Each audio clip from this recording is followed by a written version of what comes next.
반갑습니다.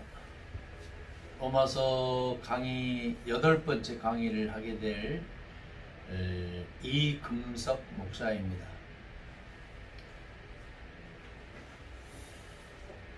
팬데믹 상황이 이렇게 계속되는 가운데서도 우리 주 예수 그리스도를 향하는 뜨거운 믿음의 열정을 가진 사랑하는 우리 생도 여러분들을 축복합니다. 그리고 지금 수도권 상황이 심상치 않아서 4단계에 진입하지 않았습니까? 그런데 그럼에도 불구하고 그리 아니하실지라도 하물며의 주님을 바라보면서 그렇게 우리에게 주어진 사명을 넉넉히 감당할 적에 좋은 일, 값진 일, 귀중한 일이 기다리고 있는 줄 믿습니다. 이번 시간에는 사도로 부르심을 받아, 로마서 1장 1절에 사도로 부르심을 받아. 근데 지난주에는 하나님의 종인 바울, 이번 시간에는 사도로 부르심을 받은 자칭 사도인 바울. 자, 바울이 지금까지 어디까지 우리가 공부를 했냐면은, 바울이 예수 그리스도를 다메섹 도상에서 영적으로 만났고, 바울은 단 한 번도 예수 그리스도의 육성을 들어보지도 못했고 예수 그리스도로부터 사사를 받지도 못했고, 그 당시에는 사복음서가 나오지 않았기 때문에 사복음서를 보지도 못했지만, 유대교의 구약의 연장선상에서, 율법의 연장선상에서 영지주의와 신비주의의 영향을 받았던 바울이 십자가와 부활을 선포하고 증거해야 되겠다라는 소명의식에 아주 열심을 가지고 이방인 선교 사역을 감당하기 위해서 하나님의 교회, 하나님의 복음, 하나님의 사도로 무장해서 바울서신 14권을 출연을 했는데, 자기가 기록한 바울서신 14권이 성경 66권 안에 들어올 것이라는 생각을 전혀 하지 못했다라는 데까지 우리가 말씀을 통해서 살펴보았습니다. 근데 바울을 우리가 이해를 해야 될 것이, 바울은 가말리엘 최고의 학부에서 공부를 했던 유대인 중에 유대인이고, 로마 시민권자고, 베냐민 지파였고, 나름대로 이방인 선교를 위한 전초 기지로서 에베소 교회와 안디옥 교회 중심으로 사명을 감당을 했지만, 그는 자기 시대에 예수가 재림할 줄 알았습니다. 근데 그 재림이라는 말이, 우리는 올라간 대로 내려오는 재림론을 얘기를 하지만, 헬라어 원문에 보면 파루시아라고 나와 있다고 말했죠. 파루시아는 주께서 가까이 계시다라는 재림론을 우리는 살펴보았습니다. 임마누엘의 주님이란 말이죠. 왜냐하면 하나님은 여기 있다 저기 있다 말할 수 없나니 우리들 가운데 계시는 진리의 영이기 때문에 그렇습니다. 많은 목회자와 성도들이 근본주의, 세대주의적인 성향을 띤 신앙관에 있는 것이 사실입니다. 문자 하나하나에 목숨을 걸고 거기 내면에 흐르는 예수 그리스도의 복음적인 마인드와 하나님 나라의 구원사는 온데간데 없어지는 거죠. 마치 아브라함과 이삭과 야곱과 다윗과 솔로몬과 엘리야, 엘리사 등 12 제자와 그리고 바울이 한 행적과 메시지가 마치 하나님의 말씀과 진배 없는 쪽으로 자꾸 생각을 해왔던 것이 사실입니다. 그런데 이 시간 우리가 더듬고 짚고 넘어가야 할 그런 것이 뭐냐면은 신구약 성경 66권 전반에 흐르는 예수 그리스도의 복음의 최치를 가감없이 우리가 생각하지 않고 하나님의 말씀을 묵상하고 연구하다 보면 마치 율법과 계명과 언약과 복음이 똑같다라는 말도 안 되는 논리에 가 있게 된다 그 말이에요. 신론도 마찬가지 아닙니까? 신론에는 다신론과 단일신론과 유일신론이 있는데 구약의 신론인 단일신론이 마치 삼위일체 하나님의 연장선상에서 생각을 하고 있는, 구약의 제사가 지금의 예배의 연장선상에서 취급이 되고 있는, 구약의 제물이 헌금의 연장선상에서 취급되고 있는 아이러니한 현상을 뭐라고 말하겠습니까? 삼신론적인 삼위일체론을 두고서 양태론적으로 해석을 해왔던 그들이 조직신학적인 사고방식에 의에 있던 삼위일체론이 예수가 하나님이고 주님이고 구원자고 보혜사 성령이라고 하는 엄청난 사건 앞에 이제는 과거의 묵은 때 이전 것은 지나갔으니 보라 새 것이 되었도라란 고린도서의 말씀처럼 완전히 기경을 하지 않고서는 예수 그리스도의 복음이 가리워지고 갇혀버리고 사장되고 묻혀버린다 그 말이죠. 그래서 우리가 로마서를 통해서 예수의 복음을 다시금 발견을 하고 발굴을 하고 드러내서 어떻게 하는 것이 아버지의 뜻이 하늘에서 이루어지고 아버지의 뜻이 하늘에서 이루어진 것처럼 이 땅에서도 이루어질 것인가를 고민해야 된다는 것입니다. 사랑하는 성도 여러분, 그리고 목회자 여러분, 성도 여러분, 하나님은 여러분을 통해서 더 큰 일을 이루기를 원하십니다. 분명한 것은 성령의 강력한 내주 역사, 교통하심이 이 팬데믹 상황을 지배하고 강력하게 이끌어 가야 되는데도 불구하고 구약적이고 성전 종교적이고 제사 종교적이고 율법주의적이고 신비주의적인 영지주의적인 그런 것에 의해서 예수 그리스도의 복음이 가려지고 갇혀졌던 일을 철저히 회개합시다. 그리고 이제부터라도 아버지의 뜻대로 쓰임받기 원합니다. 아버지의 뜻이라면 무엇이든 하겠습니다.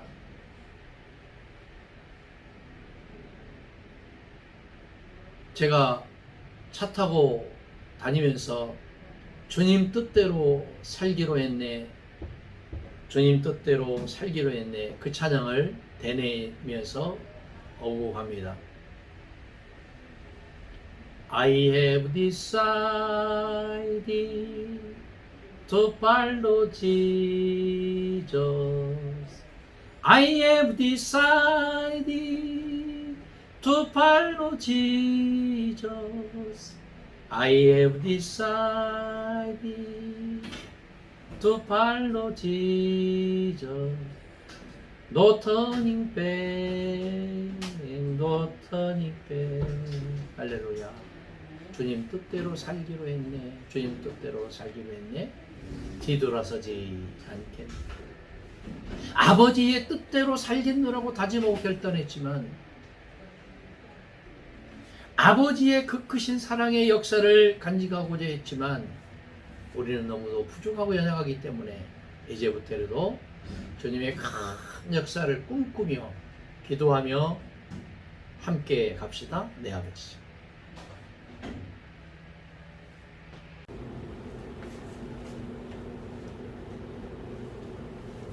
성경을 의외로 많이 읽은 분들이라고 했는데도 불구하고 성경을 모르는 분들이 많아요.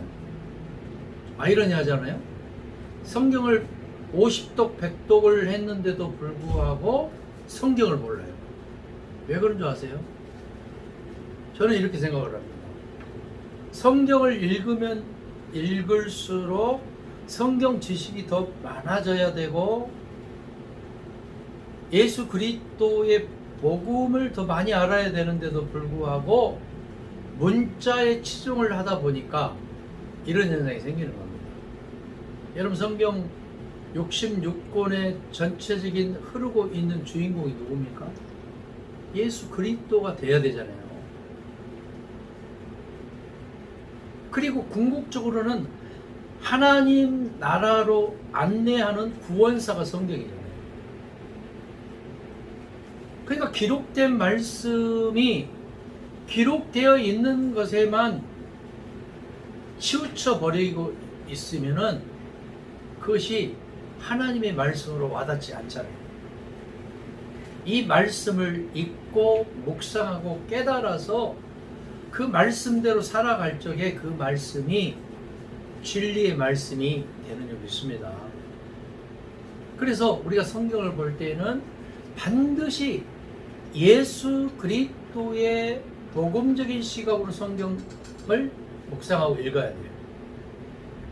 예수 그리스도의 복음적인 마인드. 또 한 가지는 이 성경이 주고자 하는 메시지가 뭐냐, 그 미닝, 독일 말로는 게시히테라고 그래요. 게시히테. 의미를 알아야 된다고 말해요. 의미. 또 한 가지는 팩트죠. 팩트. 이 사실에 입각한 의미, 사실에 입각한 의미뿐만 아니라 예수라면 어떻게 말하고 생각하고 행동했을까를 고민하는 거죠. 그래서 가장 위험한 사람들이 근본주의자, 세대주의자, 축자적인 그런 신앙생활을 하는 분들이에요. 문자에 목숨을 거는 분들, 세대주의, 근본주의자들, 이런 분들이 가장 위험하다 그 말이에요. 가장 위험하다. 그럼 어떻게 끌고 가야 되냐? 하나님이 사람을 통해서 역사한다는 것을. 하나님은 철저히 인격적으로 역사하셔요.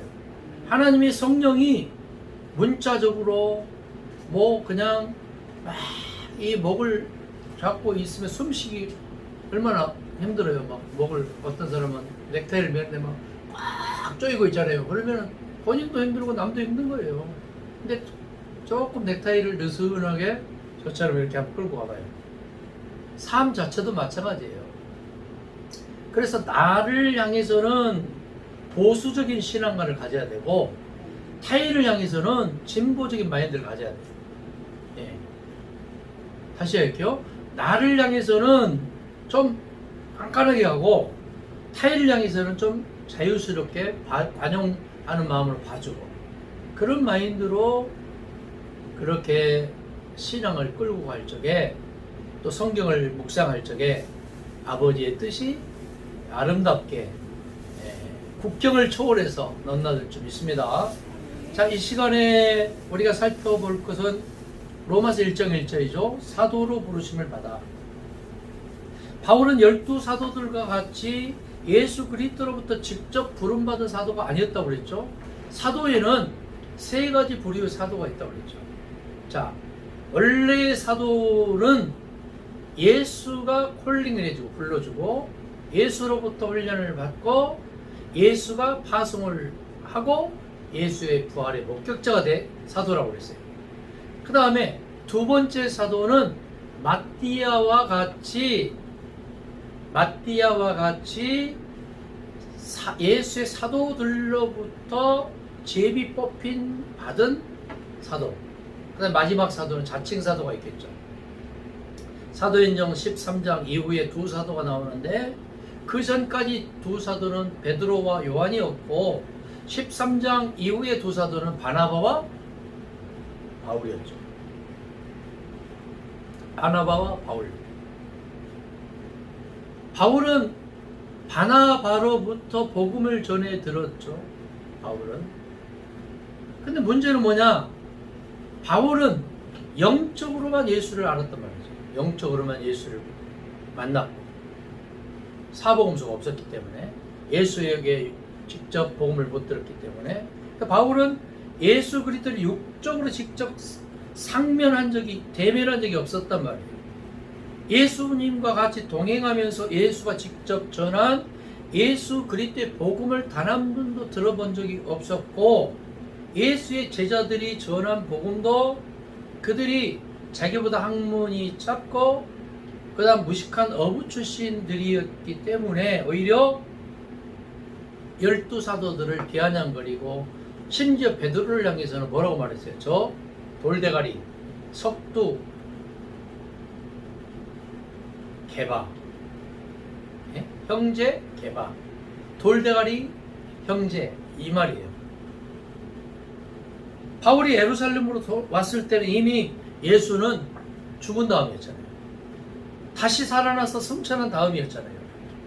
그리고 다메섹 도상의 언급도 주님이 승천하신 다음의 사건이었습니다. 바울이 주의 음성을 들을 때는 적어도 예수님의 부활 후 2, 3년이 지난 다음이었어요. 이것은 곧 영적인 부르심을 말하는 것이었습니다. 영적으로 부름받은 것을 육적으로 부름받은 것과 동일시하면 시간성과 공간성이 다 무너지는 혼란에 있게 되고 실제성과 사실성과는 거리가 먼 영지에 지나지 않게 되는 것을 어떻게 해요? 말하잖아요. 다시 말해서 바울이 들은 음성은 육성이 아니고 영성을 말하는 것으로서 객관적인 신빙성이 없는 언급을 말할 수밖에 없잖아요. 왜냐하면 바울은 그럴 수밖에 없었다는 거죠. 그럼에도 불구하고 바울이 12사도들과 같이 부르심을 받은 마치 예수의 사도인 것처럼 언급하거나 그렇게 믿게 하는 것은 아주 심각한 일이 아닐 수가 없습니다. 내적 부르심이나 영적 부르심으로 뭐 다 사도가 된다면 요즘에 목회자들이 그런 사람들 많잖아요. 지난 시간에도 제가 언급을 했습니다만 목사님들이 집회하면서 그런 얘기를 간간해요. 아니 나도 대제사장이다, 나도 사도다 이렇게 말하는 분들이 많아요. 얼마나 심각한 얘기입니까? 바울도 스스로 사도라고 했는데 아니 그 후기에 사도 계열의 대제사장들이 돈 주고 샀잖아요. 그래서 대제사장이 됐는데 나라고 못 얻게 뭐 있냐. 그러면서 어떤 교주 같은 목사님들은 그렇게 언급을 하잖아요. 대제사장이 사도가 무슨 정년이 어디냐? 예? 정년이 어디냐? 요즘에 그래서 정년을 뭐 70세에서 만 70세에서 75세로 연장을 하는 분들이 많아요. 또 뭐 기타 교단에서는 정년을 75세가 아니라 뭐 평생 끌고 가려고 하는 분들이 많아요. 사도행전의 저자가 바울의 다메섹 도상의 언급을 3번 말했잖아요.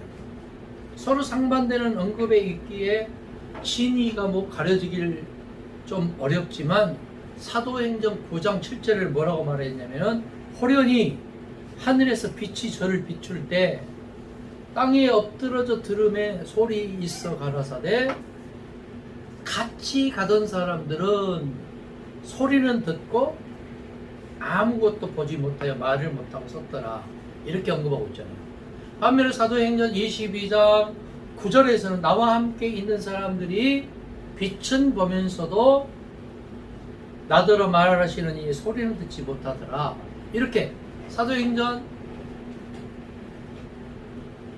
9장 7절과 상반된 얘기, 똑같은 사건을 가지고도 상반된 언급을 하고 있습니다. 그리고 26장 13절 14절에서는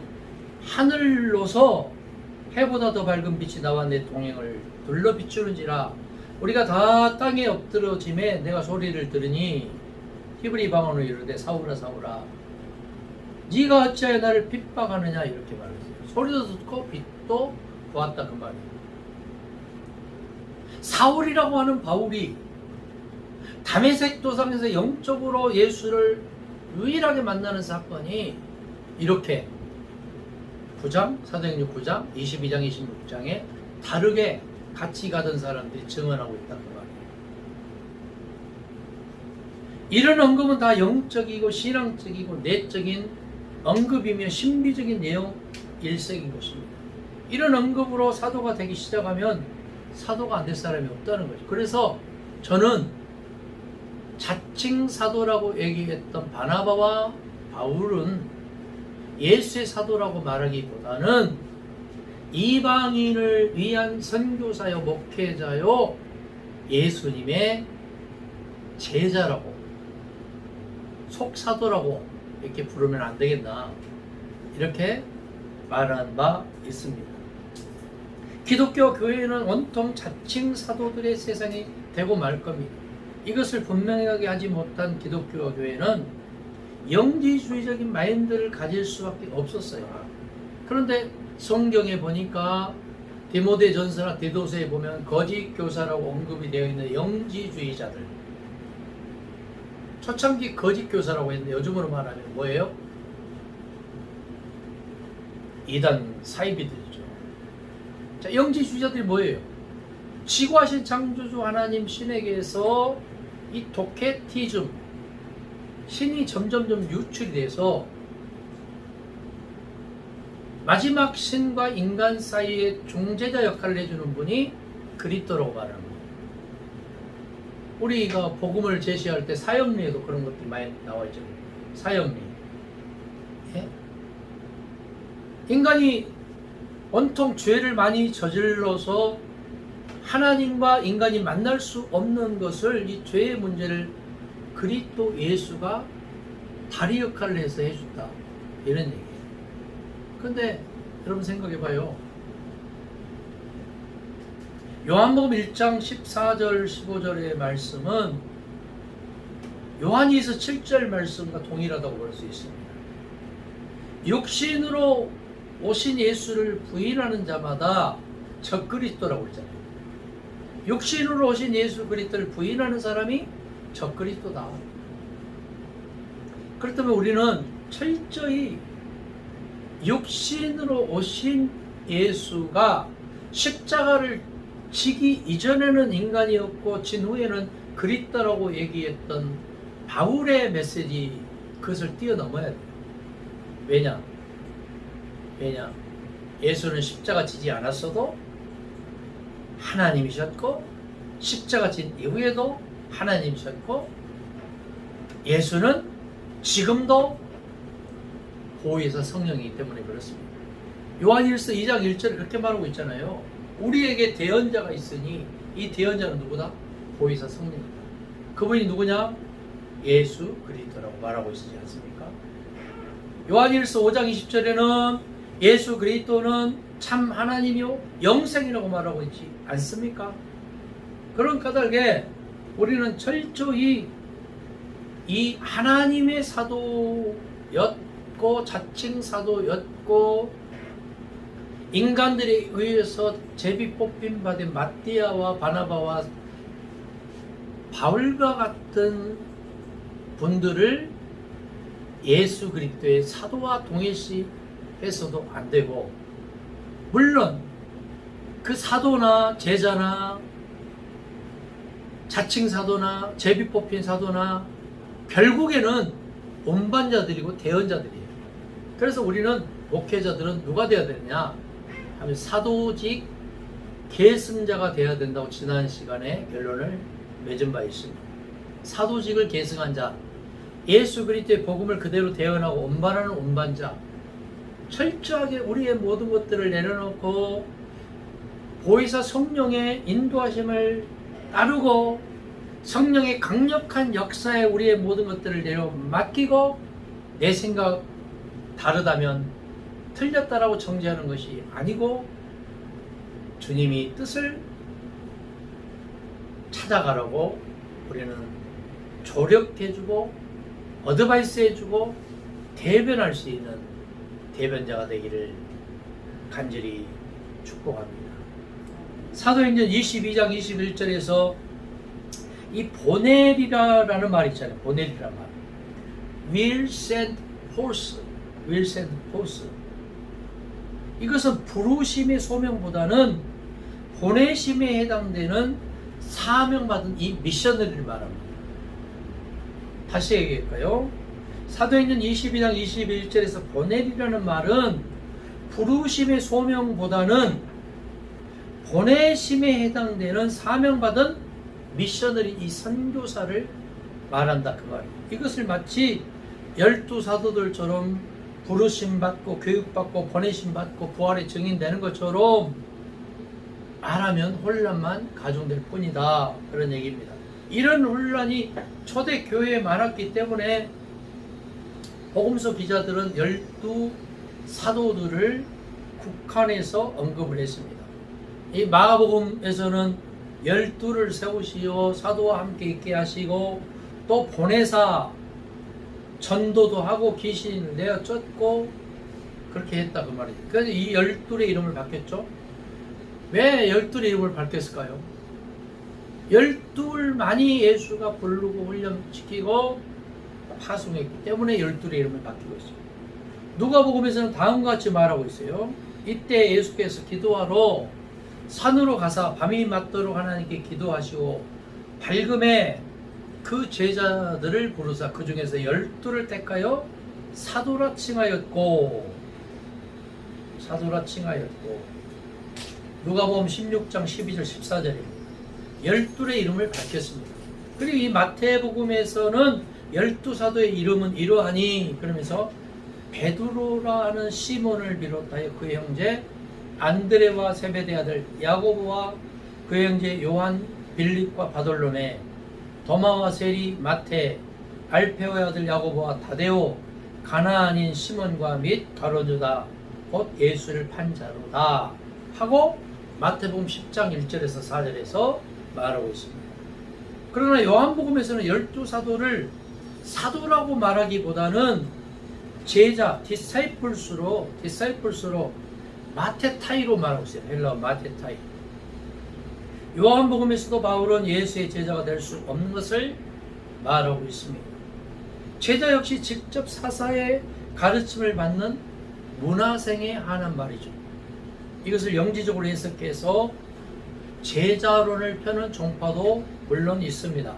그리고 사도행전에서도 가룟유다 이후에 마띠아를 선택할 때에 이러함으로 요한의 세례로부터 우리 가운데에서 올려 가신 날까지 주 예수께서 우리 가운데 출입하실 때 항상 우리와 함께 다니던 사람 중에 하나를 세워 우리로 더불어 예수의 부활하심을 증거할 사람이 되게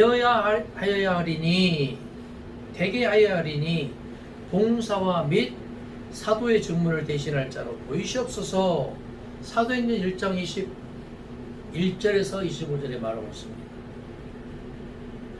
사도는 따라서 예수 그리스도가 직접 불러서 공생의 기간 동안 같이 다니면서 가르치고 파송해야 하는 것이나 바울은 예수 그리스도를 만나지도 못했고 예수 그리스도부터 부르심을 받지도 못했고 예수 그리스도로부터 복음을 듣지도 못했기 때문에 결과적으로 바울은 예수의 사도보다는 속사도나 목회자나 선교사로 일컬어야 된다 그런 얘기입니다. 그러기에 바울의 자칭 사도라는 말은 지금 이 시점에서 봤을 때는 우리가 좀 어느 정도 정리를 하고 가야 된다. 따라서 바울과 같이 소명의식을 받은 사도직 계승자인 목회자인 저와 여러분들은 예수 그리스도의 복음을 운반하는 대언자요 운반자로서의 사명을 넉넉히 감당할 적에 주님으로부터 잘했다 칭찬받는 훌륭한 소명자가 되는 줄 믿습니다.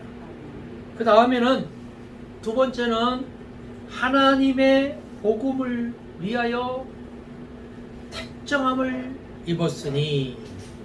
자, 하나님의 복음, 뭐 지난 시간에 다 살펴보았죠.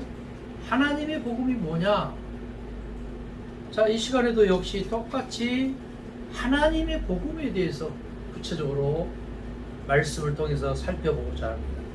복음은, 아니 예수 그리스도의 복음만 있어야 되는데 무슨 하나님의 복음이 있느냐, 이렇게 말하기가 쉬워요. 그런데 성경에는 있단 말이죠. 하나님의 복음이란 말이 있어요. 그러면은 복음은 뭐냐? 복음은, 굿뉴스는 뭐냐? 유앙겔리온이 뭐냐? 복음은 이거예요. 예수 그리스도의 복음, 이전의 복음 뭐냐?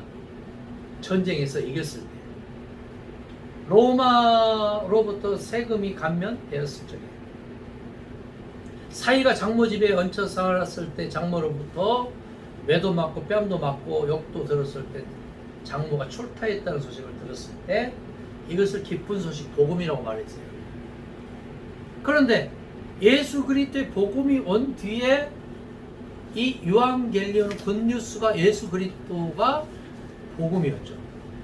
그런데 바울은 예수 그리스도를 못 만났잖아요. 예수로부터 하나님의 복음을 못 들었잖아요. 당연히 바울은 예수의 복음보다는 하나님의 복음이라고 말을 하면서 그 하나님의 복음이 뭐냐? 그 뒤에 이제 말하고 있습니다. 바울은 예수 그리스도의 복음이라 하지 않고 하나님의 복음이라고 언급하면서 예수 그리스도의 복음보다는 하나님의 복음을 말하면서 자기의 이 아이덴티티, 정체성을 분명히 하고 있습니다. 바울은 예수 그리스도의 복음이라는 말은 단 한 번밖에 사용하지 않죠. 데살로니가 후서 1장 8절에서 그리스도의 복음을 4회 말하고 있어요. 그리스도의 복음을 4회. 고린도후서 2장 12절, 고린도후서 9장 12절, 빌립보서 1장 27절, 데살로니가전서 3장 2절에서 말하고 있습니다. 그리고 하나님의 복음을 5회나 언급을 하고 있는데, 로마서 1장 1절, 고린도후서 11장 7절, 데살로니가전서 2장 2절, 디모데전서 1장 11절에 하나님의 복음을 말하고 있습니다. 반면에 예수 그리스도의 복음이라는 말은 단 한 번도 언급하지 않고 있습니다. 예수 그리스도의 복음에는 확신이 없었고 보지 않았고 듣지 않았고, 바울 당시에는 사복음서가 없었죠. 그래서 말할 수가 없었던 거예요. 물론 복음서에서도 하나님의 복음이라는 말이 단 한 번 나옵니다. 마가복음 1장 14절에 단 한 번 나오죠. 그렇다고 해서 바울이 말하는 하나님의 복음을 말하는 것이 아니고, 본래 하나님의 복음을 말씀하기에 오신 것을 말하고 있는 거죠. 네. 예수 그리스도의 복음과 하나님의 복음은 같은 것이냐 하면 성격이 전혀 다르다는 거죠. 우리가 일반적으로 하나님의 말씀이라고 하거나 성서라고 할 때나, 일괄적으로 통틀어서 그렇게 말을 하잖아요. 그러니까 이 하나님의 말씀 안에는 여러 성서의 말씀들이 다 들어있잖아요. 그러나 예수 그리스도의 말씀이라고 하면 오직 예수 그리스도가 하신 말씀만 말한 것과 같이, 예수 그리스도의 복음, 예수 그리스도가 직접 하신 말씀, 지저스 세인즈, 가라사대 복음. 사복음서 중에서 두 가지 복음이 나눠지잖아요. 사복음서 중에서도 빨간 글씨로 되어 있는 지저스 세인즈가 있고, 예수가 직접 육성을 하신 말씀. 그 다음에 검정 글씨는 뭐냐면 내리티브 가스펠이에요. 내리티브 가스펠, 제자들에 의해서 설명한 복음. 그래서 이것을 왜 구분 짓느냐 하면은 하나님의 복음과 예수 그리스도의 복음과 제자들에 의해서 설명한 복음이 나눠질 수 있다, 이렇게 말하고 있습니다. 성서라는 말도 통괄적으로 하는 말이죠. 여러분, 뭐 스크립처, 바이블, 그죠? 그러면은 우리가 성경이라고 말하는 것은 뭐냐? 중국으로 하나님의 말씀인 성경이 넘어가면서 중국식으로 말하는 거죠. 성경은. 중국말로 이거 성징이라고 그래요. 성징. 어미하시고 위대하시고 창조주 하나님의 말씀을 어떻게 책이라고 말하냐? 성슈라고 말하냐? 성슈라고 말하냐? 그래서 이제는 거룩한 하나님의 말씀을 담고 있다. 그래서 성징이라고 말하자. 성경이라고 말하자. 이런 얘기예요. 좀 이해가 되었죠? 따라서 그러면은 여러분 생각해봐요. 이 로고스인 하나님의 말씀은 하나님의 말씀을 담고 있는 그릇이 뭐냐면 책이잖아요. 그래서 원래 의미로는 성서가 맞다 그런 얘기예요. 성서가. 그러면 로고스인 성경 말씀을 내가 읽고 묵상하고 깨닫고 신앙하면 뭐냐? 레마가 되죠. 레마. 살아있는 하나님의 말씀이 되는 거예요. 그래서 로고스에서 레마로 빨리 바톤 터치하고 그렇게 돌아오는 여러분 되시길 바랍니다. 예. 자, 그리고 로마서 2장 16절에서는 하나님의 복음을 말하던 바울이 급격하게 나의 복음으로 전환을 하고 말해요. 그리고 바울은 로마서 16장 25절에서 로마서의 결론을 나의 복음으로 결론을 내렸어요. 그러니까 로마서는 하나님의 복음을 바울의 복음으로 어떻게 했어요? 대변한 서신이다. 그런 얘기예요. 아니 하나님의 복음은 하나님의 복음이지 어떻게 바울의 복음이냐. 근데 많은 이들이 여기에서 죄를 단 한 절도 못하고 있어요. 왜냐하면 깨닫지 못하기 때문에 그래요. 하나님의 복음이 바울의 복음으로 변화인데 제가 주석을 10권, 20권을 찾아봐도 바울의 복음이 뭔지를 말하는 곳이 단 한 구절도 없더라고요. 그래서 성경을 파고 연구를 하기 시작을 한 거죠. 예. 어느 책이든 서두가 중요하잖아요. 서두에는 글의 성격이나 권력이나 입장이나 목적을 밝히기 마련입니다. 요즘 서책들 중에서 서론이 아주 대단히 긴 서책도 발견하게 됩니다. 이것은 전제들이나 사실들을 번복하거나 바꾸고자 할 때 있어야 될 언급들이 길게 언급되고 이하동문으로 하고자 하는 언급을 보게 됩니다.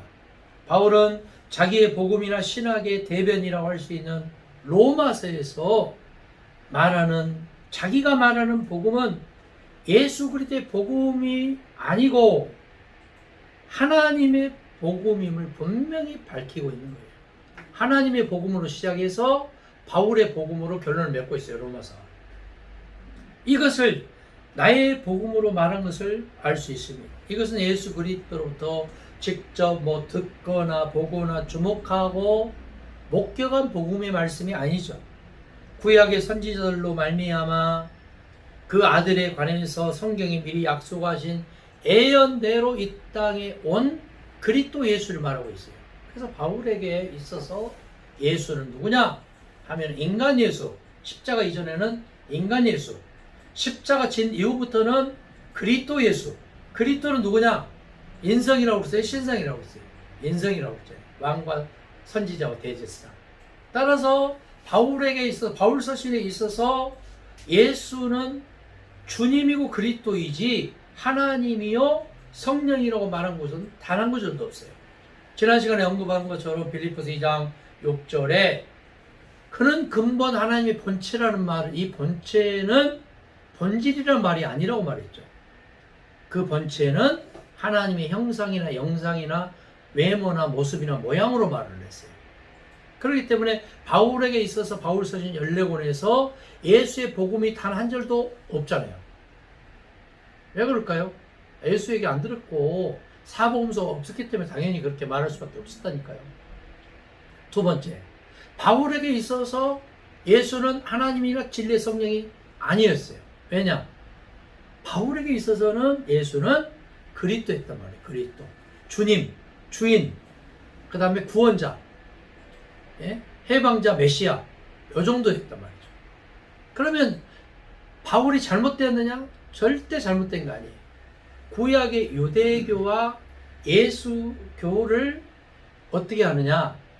이어주는 징검다리 역할을 아주 잘 하고 있기 때문에 바울이 위대한 하나님의 사람, 하나님의 선교자, 하나님의 목회자, 하나님의 속사도라고 말할 수 있다. 이런 얘기입니다.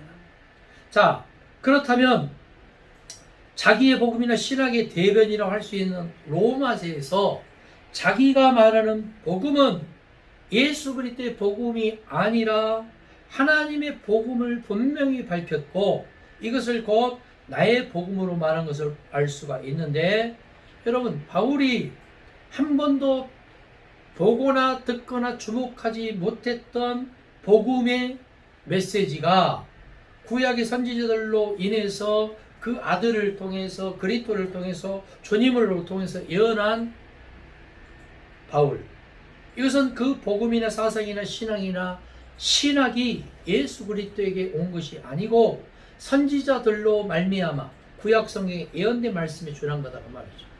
그래서 후기에 기록한 바울의 제자였던 누가복음 16장 16절에서 어떻게 말하고 있는지 이렇게 말하고 있어요. 율법과 선지서는 세례자 요한 때까지. 다시 말하면은 율법과 선지서는 누가복음 기록될 당시에 그 누가복음 16장 16절은 바울 서신이 다 나온 후잖아요. 나온 후 몇 년이에요? 30년, 20, 30년 후. 그러니까 바울 서신도 포함하고 있겠죠. 구약 성경, 유대교의 구약 성경과 바울 서신 더 율법과 선지자의 연장선상이라고 말할 수 있다 그 말이죠. 그러면서 누구까지냐? 세례자 요한 때까지요. 이후부터는 하나님 나의 복음이 거기로 침입하느니라. 할렐루야. 그러면서 마가복음 1장 1절에 나와요. 하나님의 아들 예수 그리스도의 복음의 시작이다. 그러면 이전에 왔던 구약 성경과 바울 서신은 하나님의 말씀이지만 예수의 복음이 아니단 말이죠. 언제부터가 예수의 복음이냐? 마가복음 1장 1절부터가 예수의 복음이다. 예수의 복음의 시작이다. 시작은 뭐냐? 아르케란 말이에요. 더 비기닝. 태초가 아니에요. 창세기 1장 1절의 태초, 요한복음 1장 1절의 태초, 마가복음 1장 1절의 태초, 요한일서 1장 1절의 태초가 아니단 말이죠. 어느 한 시간의 시작으로서의 아르케란 말이죠. In the beginning. 바울은 이렇게 로마서뿐 아니라 다른 서신에서도 그가 말하는 복음은 성경에 입각한 것을 말하였습니다. 고린도전서 15장 1절에서 4절이죠. 바울이 예수 이후의 사람이었거늘 그는 예수가 직접 하신 말씀은 고사하고 예언된 대로 선지자들이 말한 대로 구약대로 말함으로 예수가 말씀하신 실체성과 목격성과 사실성을 확보하지 못하고 다만 영적으로 신비적으로 말하고 있는 것입니다. 예수 그리스도의 복음은 어느 한 시대에 누구를 위해서 주어진 복음이 아니죠. 코스몰로지적인 복음이에요. 온 우주적인 복음, 과거와 현재 미래를 초월한 복음. 그 복음은 특정인이나 특정 시대를 위해서 주어진 구원의 말씀이 아니죠. 어떤 특정 종교나 정치나 사회를 위해서 주신 복음이 아니다는 거죠. 영원 무궁토록 모든 인류의 구원을 위해 주신 복음. 예수 그리스도는 물론 한 시대에 태어났으나 그는 그 시대만을 위한 선지자나 사도나 교부나 개혁자나 신학자가 아니었습니다.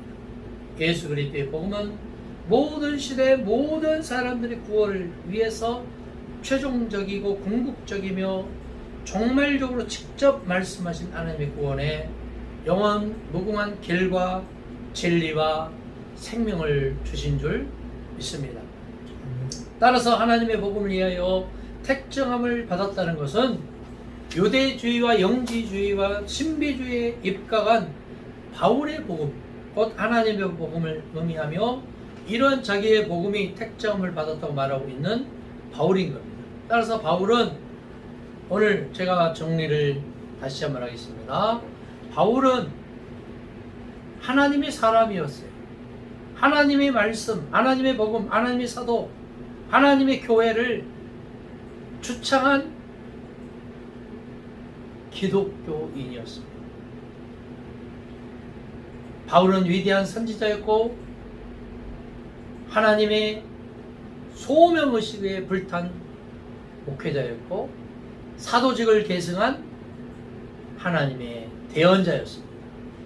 그 바울 서신 14권에서 말하고 있는 하나님의 말씀은 구약의 유대교인 구약의 연장선상에서 예수교로 그렇게 징검다리 역할을 해주고 있는 위대한 하나님의 말씀인 것입니다. 자, 다음으로는 1장 4절에 말하고 있는 성결의 영으로는 죽은 자 가운데서 부활하여, 이 말씀입니다. 성결의 영으로는 죽은 자 가운데서 부활하여. 바울은 로마서 소도부터 참으로 어처구니 없는 언급을 하기 시작을 하죠. 먼저 하나님의 말씀인 성육신으로서의 예수의 탄생론보다는, 좀 생각해봐요. 아까 제가 얘기했죠.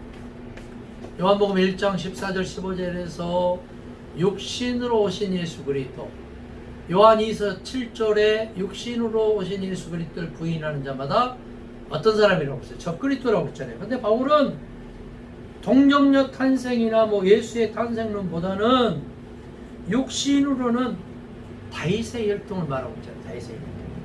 바울은 다윗의 혈통을 말하면서 육적인 예수를 말하고 있습니다. 하나님이 사람의 몸을 입으신 하나님의 성육신을 말하고 있지 않아요. 도성인신, 인카네이션 교리, 성육신의 교리를 바울은 믿지도 않았고 깨닫지도 못했죠. 그 서신 어디에서도 예수가 하나님이 직접 오신 성육신을 말하지 않았어요. 단 한 구절도 없어요. 그런 구절은. 동정녀 탄생이나 성령의 잉태도 말할 수가 없었죠. 왜냐? 목격하지도 못했고 사복음서도 못 봤기 때문에. 그러면서 바울은 예수가 죽은 자 가운데서 부활하셨고 능력으로는 하나님의 아들로 인침을 받았단 말이죠. 하나님의 능력으로 하나님의 아들로 인정받았다 그 말이죠. 예수가 하나님이고 진리 성령이라는 얘기가 아니죠. 우리 주 예수 그리스도, 그분은 죽은 자 가운데서 부활하신 하나님의 아들, 하나님이 아니고 하나님의 아들. 예수가 부활 이전에는 그리스도가 아니었다는 말이죠. 하나님의 아들도 아니었고, 이런 바울이 어째서 칼케톤 회의 주 451년에 있었던 예수는 참 인간이고 참 하나님이라고 칼케톤 회의에서 모든 결론이 나잖아요. 예수는 누구다고요? 참 인간이고 참 하나님이다.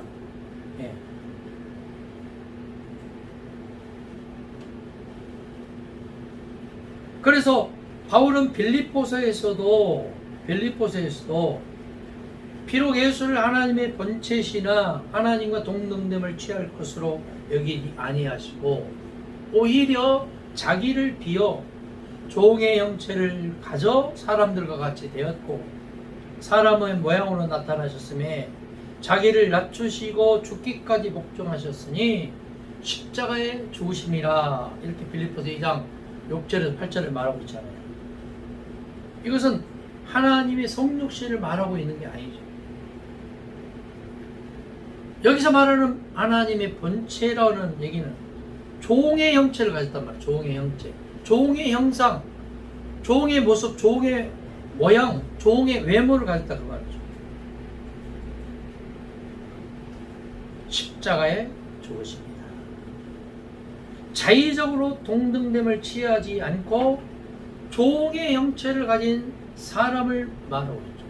로마서의 사람이신 예수가 부활함으로 하나님의 아들로 인정되는 이 피동적인 언급과 상반되는 또 다른 언급입니다.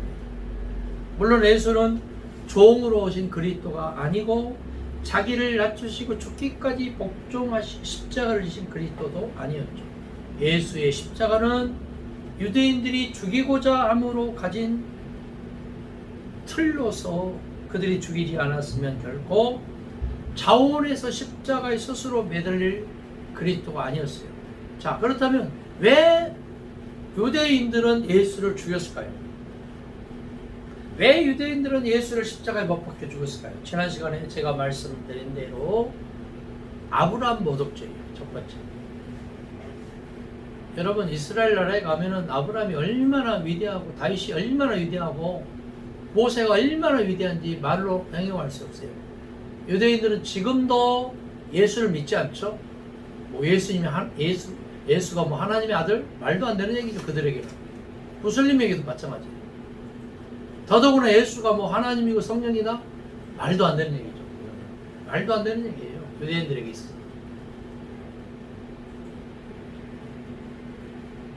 두 번째는 성전 모독죄죠. 이 성전을 헐어라. 헐은 지 3일 만에 내가 다시 일으키리라. 세 번째는 뭘까요? 신성 모독죄, 신성 모독죄. 내가 하나님이다. 마지막으로는 안식일 모독죄. 안식일은 사람을 위해서 있는 거지 안식일을 위해 사람이 존재하는 게 아니다. 나는 안식일보다 주인이다. 이 네 가지, 아브라함 모독죄, 신성 모독죄, 성전 모독죄, 그 다음에 무슨 모독죄요? 모세오경 모독죄. 모세오경. 모세오경에는 이렇게 말하고 있으나 나는 반대로 말한다. 그러면서 겉옷을 가지고자 하는 자에게 속옷까지 걷어주고, 이리를 가고자 하는 자에게 오리를 가고자 하는 자에게 십리를 걸어주고, 왼뺨을 때리는 오른뺨도 돌려대고, 원수를 위해서 기도하고 축복하고 사랑하고 용서하되 몇 번씩 용서하느냐? 70번씩 7번, 7번씩 70번. 무한대 용서. 다시 말하면은 모세오경에 나와 있는 보복법, 상해치상법을 완전히 엎어버린 겁니다. 그러면서 새 하늘과 새 땅의 시작으로서 내가 왔다. 이렇게 예수님은 말씀하고 있죠. 마태복음서는 성령으로 잉태하신 하나님의 임마누엘로 마태복음 1장 23절에 말합니다. 하나님의 임마누엘, 하나님 우리와 항상 함께한다. 파루시아, 주께서 가까이 계시는 그리스도가 부활하시기 전에 이미 주는 그리스도시요 살아계신 하나님의 아들이라는 신앙 고백까지 있었던 것을 마태복음 16장 16절에 말하고 있습니다. 주는 그리스도시요 살아계신 하나님의 아들입니다. 베드로의 이 신앙 고백은 퍼펙트한 신앙 고백이 아니죠. 그 신앙 고백하고 또 베드로는 3번씩이나 예수를 저주하면서까지 부인했고 본업으로 돌아갔잖아요. 그리고 거듭난 뒤에서야 비로소 하나님의 사도의 사명을 감당하지 않았습니까? 요한복음은 태초부터 하나님과 함께 계신 말씀의 성육신으로 오신 그리스도를 요한복음 1장 1절에서 14절에 말하고 있지 않습니까? 그러나 바울은 예수를 육신으로는 다윗의 혈통과 성결의 영으로는 죽은 자 가운데서 부활하여 능력으로 하나님의 아들로 인정되셨다는 말을 했습니다. 바울은 예수를 육의 예수와 영의 예수로 이렇게 양분을 하고 있지 않습니까? 복음서에서는 절대 언급이 없는 겁니다. 육적인 예수를 말할 수도 없었죠. 하나님의 나라와 예수 그리스도의 복음을 말할 수도 없었죠. 왜 그런다고요? 사복음서도 없었고 예수에게 복음, 하나님 나라의 복음을 들어본 적도 없었기 때문에 그렇습니다. 물론 사람은 육과 영으로 구분되어 있으나 여기서 뭐 영지주의자처럼 인간을 육과 혼과 영으로 나눠진다는 것을 디도서나 디모데전서에 보면 거짓 교사, 요즘으로 말하면 이단 사이비로 말할 수 있다 그런 얘기죠. 따라서 인간은 그 코에서 생기가 빠져나가면은 그냥 흙이에요. 재료, 시체, 시신. 여러분, 바울이 범한 오류는 뭐냐면은 여기 단독으로 생각을 하고 여기 별도로 근심하거나 여기 별도로 죄를 짓는 그런 차원에서 언급을 할 수밖에 없었다는 거죠. 왜냐하면 바울 당시에 기록할 당시에는 영지주의자의 모든 사고방식, 헬레니즘 문화가 세계를 지배하고 있었기 때문에 그렇습니다. 따라서 요한복음의 이원론적인 또 데살로니가 전서 히브리서에 말하는 삼원론적인 삼분법적인 이런 인간 학은 거기에 목적이 있었던 게 아니고 예수 그리스도의 복음을 선포하고자 하는 수단에 불과했다. 자, 예수 그리스도는 누구든지 십자가를 믿는 도인이 될 것을 말하고 있습니다. 십자가를 믿는 게 아니고 지고 가는 거다. 따라서 너는 십자가를 지는 도인이 되어라. 누구든지 십자가를 지는 도를 말씀한 겁니다. 십자가는 믿는 것도 어려우나 더 어려운 것은 십자가를 지는 거잖아요. 예수를 따르려거든 자기의 십자가를 지고 예수를 따라갈 적에 예수의 제자인 것을 알게 된다 그 말이죠. 이것은 자신을 부인함을 말하고 자기가 낮아져야 되고 죽어야 함을 말합니다. 근데 우리는 몸의 죽어가 아니고 몸의 기사로, 예? 몸의 기사로 그러면서 십자가를 마치 믿는 종교로 자꾸 우상을 만드는 거예요. 목걸이도 귀걸이도 팔찌도, 예? 그 다음에 뭐 예배당 뒤에도 십자가 종탑도 무조건 십자가야. 십자가는 심볼이에요. 심볼, 상징적인 거. 십자가를 믿어서는 우상 숭배하고 지옥 간다니까요. 십자가는 나를 지는 거예요. 나를 부인하는 거예요. 죽기까지 복종하겠노라는 그것이 십자가의 사상이잖아요. 자기 사리 사욕이나 정욕이나 물욕에서나 뭐 유전이나 아집에서 벗어나 교리나 고정관념을 부인해요. 예? 자기를 부인해야 돼요. 그래야 복음을 믿게 되고 서로 사랑하게 되고 원수까지 사랑하게 되고 화해와 공존에 있게 되는 것을 말씀하고 있습니다. 이런 가정과 교회와 공동체와 회사와 기업과 나라와 민족이 올 때 온 인류가 뜻이 하늘에서 이루어진 것처럼 이 땅에서 이루어지는 하나님 나라에 들어간다는 겁니다. 말씀의 결론을 맺겠습니다. 말씀의 결론을.